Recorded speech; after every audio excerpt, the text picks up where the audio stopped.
Hello प्यारे बच्चों, स्वागत है आप सभी का दीपांशु क्लासेस के इस यूट्यूब चैनल पर। मैं दीपांशु यादव आप सभी का अपने यूट्यूब चैनल पर हार्दिक स्वागत करता हूं। प्यारे बच्चों, आज हम उपस्थित हुए हैं आपके लिए लेकर विषय हिंदी कक्षा 10 का जो पद्य खंड का चैप्टर नंबर 7 है, यानी पाठ नंबर 7 है। उसकी जो लेखिका है वो है महादेवी वर्मा जी। तो आज हम आपके सामने महादेवी वर्मा जी का जीवन परिचय लेकर उपस्थित हुए हैं। इससे पहले पाठ नंबर 1 से लेकर के पाठ नंबर 6 तक हमने 1 से लेकर 6 तक जो पद्य खंड के लेखक हैं उन सबका जीवन परिचय मैंने पढ़ाया है। आप लोग प्लेलिस्ट में जाकर के उन सभी का जीवन परिचय पढ़ सकते हैं। और आज हम महादेवी वर्मा जी का जीवन परिचय पढ़ाने हेतु उपस्थित हुए हैं। तो चलिए हम लोग बिना देरी करते हुए महादेवी वर्मा जी का जीवन परिचय पढ़ना शुरू करते हैं।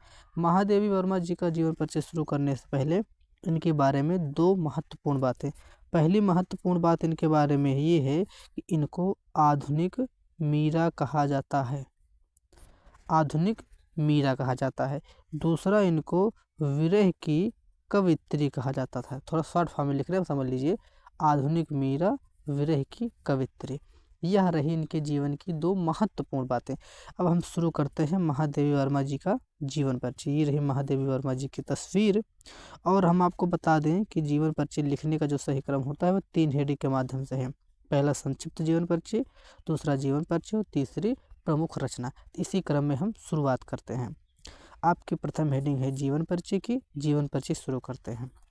सबसे पहले हम देखेंगे महादेवी वर्मा जी का जन्म। तो इनका जन्म 1907 ईस्वी में हुआ था। इनका जन्म 1907 में हुआ था। जन्म स्थान की बात करें तो फर्रुखाबाद, जो कि उत्तर प्रदेश में पड़ता है। तो इनका जन्म स्थान फर्रुखाबाद है।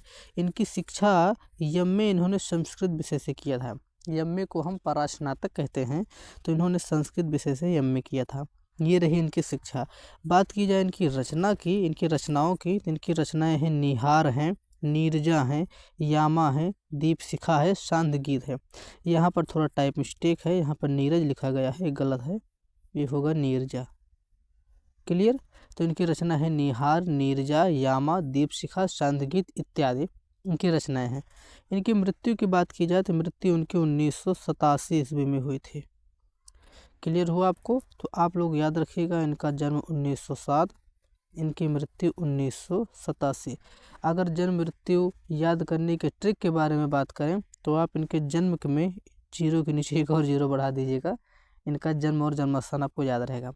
1907 में इनका जन्म, 1987 में इनकी मृत्यु। इस प्रकार से पहली हेडिंग संक्षिप्त परिचय की आपने कंप्लीट कर ली। अब दूसरी हेडिंग होगी जीवन परिचय की। दूसरी हेडिंग आप लोग लगाइए जीवन परिचय। जीवन परिचय में क्या लिखेंगे, चलिए देखते हैं।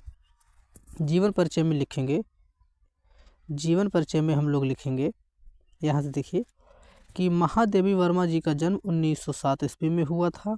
इनका जन्म उत्तर प्रदेश के सुप्रसिद्ध नगर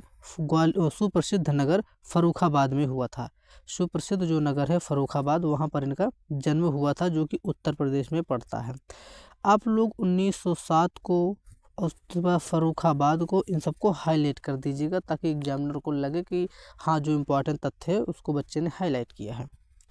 बात की जाए इनके माता जी के नाम की, तो इनके माता जी का नाम हेमरानी देवी था, जो कि एक साधारण कवित्री थी।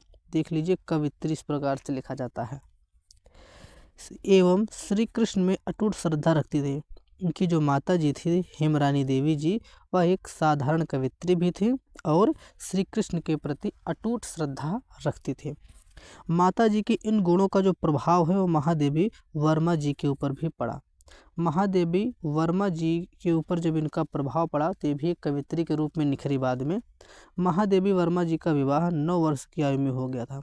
जब इनकी अवस्था 9 साल की थी तभी महादेवी वर्मा जी का विवाह हो गया। क्योंकि आप लोग को मालूम होगा, पहले चलता था जो अपने सबके एरिया में, वो था बाल विवाह। पहले बाल विवाह का बहुत ज़्यादा प्रचलन था, इसीलिए इनका जो विवाह था वो भी 9 वर्ष की अवस्था में हो गया था। आप लोग अपने दादाजी से पूछेंगे तो उन लोग का भी विवाह जो हुआ है वो बाल विवाह के रूप में होता था, इसलिए पहले बाल विवाह भी चलता था। बाद में आकर के बाल विवाह का खंडन किया गया और अब तो रख दिया गया है 21 वर्ष न्यूनतम आयु होनी चाहिए। 21 वर्ष से पहले विवाह नहीं कर सकते हैं। आगे देखते हैं। इनका विवाह 9 वर्ष की अवस्था में हो गया था। इनके पति जी का नाम, यहाँ पर उनके लिखा गया है, इसको थोड़ा शुद्ध कर लीजिएगा, इनके पति का नाम स्वरूप नारायण वर्मा था। इनके पति का नाम क्या था? स्वरूप नारायण वर्मा था।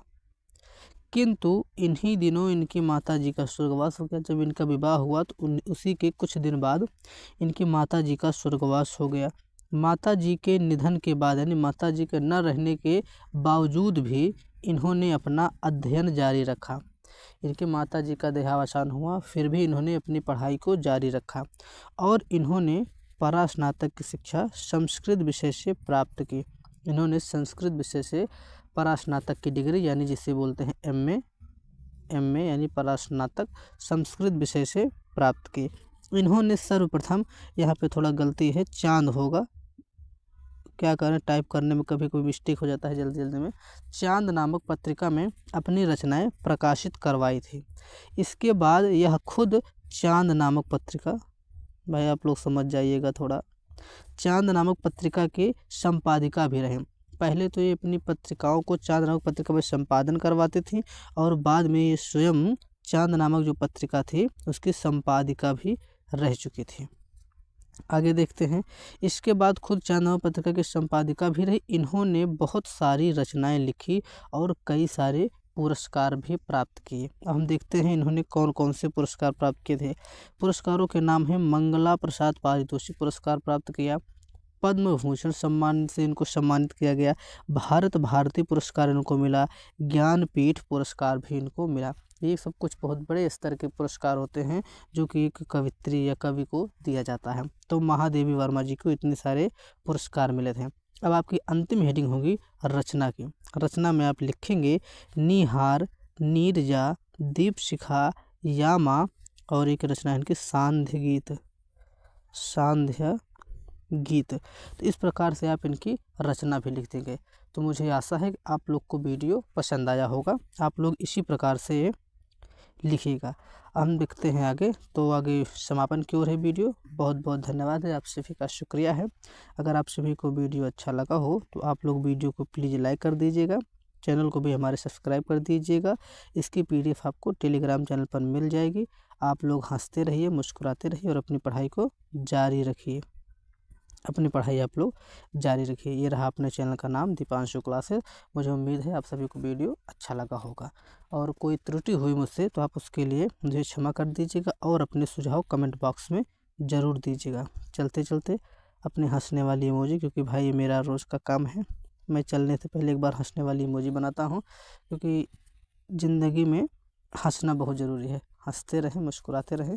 आपसे मुलाकात करेंगे किसी और वीडियो में। तब तक के लिए बहुत बहुत धन्यवाद है। एक निवेदन है आप सबसे, आप लोग प्लेलिस्ट जरूर चेक कीजिएगा। प्लेलिस्ट कक्षा 10 के नाम से बनी है, कक्षा 10 संपूर्ण पाठ्यक्रम के नाम से है।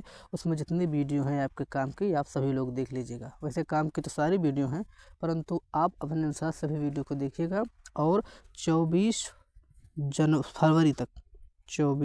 फरवरी तक आपको बहुत सारी वीडियो उसमें मिल जाएंगी जो आपके पेपर में लाभकारी होंगी। मैं बहुत सारे मॉडल पेपर भी आपको करवा दूंगा, जिससे आपको बहुत ज़्यादा लाभ मिलेगा। तो चलिए, बहुत बहुत धन्यवाद है। मिलेंगे किसी और वीडियो में, तब तक के लिए बहुत बहुत धन्यवाद। जय हिंद।